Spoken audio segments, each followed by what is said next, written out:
To discuss the cholera situation in the capital city is a senior officer from the Nairobi County Government, that is Dr. Bernard Muya. He is the County Executive for Health. Many thanks indeed for joining us. Thank you so much, Yusuf. Now, we've had conflicting reports. You know, initially there were those who admitted to hospital from one of the city hotels. We were told that it's not cholera. And now we're getting reports that we have 96 cases of cholera in the city. We're getting a lot of conflicting reports. Can you confirm for us, first of all, do we have a cholera outbreak in Nairobi? The answer is yes. We have outbreak of cholera in the city. And for the cases which happened in the hotel about a while ago now, maybe about 2 months or so, we confirmed about 6 cases of people who were admitted in hospitals to have cholera. And what I want to shed some light here when it comes to cholera or any disease outbreak. Yeah. You must. What we normally do with these cases is that we do what we call rapid test. Almost when somebody falls sick and gets to the hospital, yes, we do rapid test to see what it is. Rapid test is not a confirmatory test. You can have what we call false positive, which means it is you saying the disease is there, but in actual sense it's not there. So that's why we have taken a bit of a while to do confirmatory tests to show that we have this condition, because we just don't go outside there. So how many cases do we have in the city? As we speak now, what happened at KICC last week? Yeah. We are about to get the final confirmatory test of the same, so that we can go out in public and say for sure this is this. But some of the rapid tests shown that this is this condition. The Director of Medical Services here is accusing the county government of slow response. You know, he's saying that you are not well prepared to tackle this kind of a disease. Of course, he has referred to this disease as an outdated kind of disease. What do you have to say? Let me put this categorically here. When it comes to a disease like cholera, which is of public health importance, we in Nairobi County and any other part, I think, of this country, you cannot deny assistance. You can't close doors for anybody else who is supposed to assist you. And in any case, all the way through for the last 2 months, we've been working, strategizing together with not only the Ministry of Health, but also other development partners who have come to assist us so that we can contain this situation. The situation warrants you to open doors to anybody who can bring assistance to this, because this is a serious condition. We cannot close doors. So in other words, you're saying you're well prepared. We were prepared. And of course, the other thing is, I want to say, and this is crucial, is the point of politics in a disease outbreak like this. I think we should be desist from making such statements, which would be more sort of leaning towards politics. Yes, of course, health is a devolved function, you know.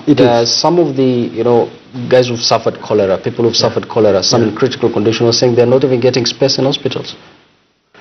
Well, we are set. In Nairobi County, we have centers, which we call them cholera treatment units, and also other hospitals. We normally do this in a collaborative way, such a way that any person who is feeling sick should be admitted in an hospital.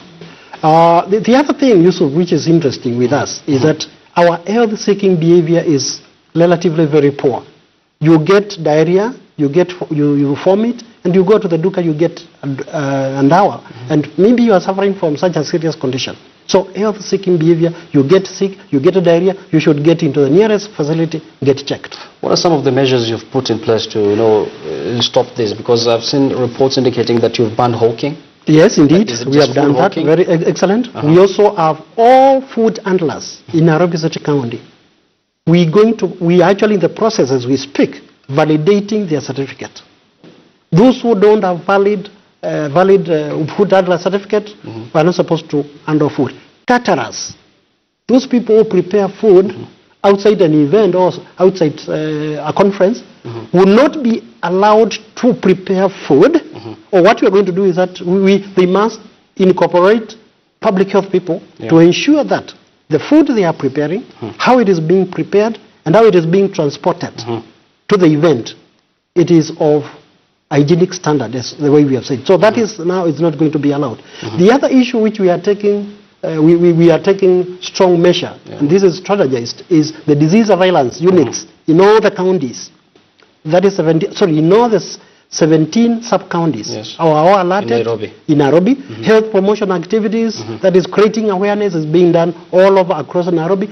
The other thing which is crucial, Yusuf, is that we have opened doors to vaccinate all food handlers in the city, who are about 500,000. And I have a breaking news here from your county, of course, and I'm sure you're aware of this. The medical certificates for all food handlers in Nairobi have been cancelled over the recent cholera outbreak. That is, the county government are saying that they are going to receive fresh applications. Let me just take that again. Medical certificates for all food handlers in the city have been cancelled over the recent cholera outbreak. County government now says they're going to receive a fresh applications. So is this something that you were part of? That's another measure. That's another measure. So that at least those people who are handling food would be validated that they are not carrying any pathogen. Yeah, and this is ongoing as we are talking now, and it's crucial for us, because when you look at what cholera, how it is transmitted, food handlers have some of the channels or some of the tools where we normally get this is being done. So when you cancel the certificate of all food handlers in Nairobi, for instance, you know, there are those who are clean, of course, so they'll feel like this is like some sort of a blanket condemnation? Not really, given where we are. And when it comes to an outbreak like this, we have to go extra mile, extra measure to contain the situation. Yes. Yeah. We've seen, of course, I'm not going to mention the hotels that were involved. There's like five-star hotels that were involved in this, you know, cholera outbreak. What is the situation like in the slums? Because people are wondering if these hotels are affected, what will happen to the people down there in the slums? Thank you very much for that question. When you look at where this has occurred of late, even us, we are being puzzled by exactly how would get this condition in such a setting. Yes. Because this condition is supposed to be not in such settings. And what we have actually zeroed down towards issues of caterers, food being outsourced. Yeah, and that is why we have taken those measures. This is a disease of most likely, many a time, in informal settlement, where sanitation, water and sanitation is compromised. So, but also we are now keeping an eye at that level, so that at least this condition is contained. From the measures you've put in place, I've seen you mentioning food on several occasions. Are you doing something on water? Indeed. Good, beautiful. We have had issue of water in Nairobi, shortage of water. We have had issue of water being ocked. That's why the health department has gone ahead, together with the water, to randomly check, sample water, to see whether we might have this pathogen. Yeah. The same thing is sewer. And this is, I think, common, that we have seen this.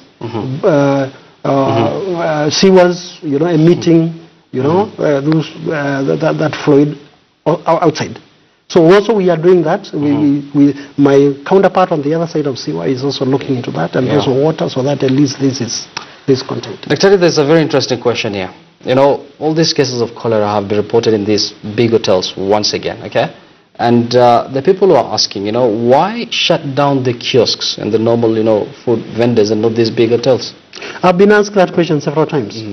Why we are doing this is, besides what we are doing as far as caterers are concerned, when it comes to a public health disease like cholera, we must take extra measure to make sure that no disease comes from, because so do we expect to see closure of these big hotels? That is where we're getting reports that there's a we followed that, and I think I've said this time and again, that in big hotels, we're also taking measures, because the issue here is, why should they outsource food which is not also, which they don't know the source of it? We're also taking measures on those hotels to make sure that at least if they have to source this food, must meet the basic standards, as we have said. Many thanks for your input, Dr. Great to meet you. Thanks a lot. Thank you so much. Okay, now we've had a lot of big stories here in the country. Let's now cross over to Senegal, where 8 people were killed during Senegal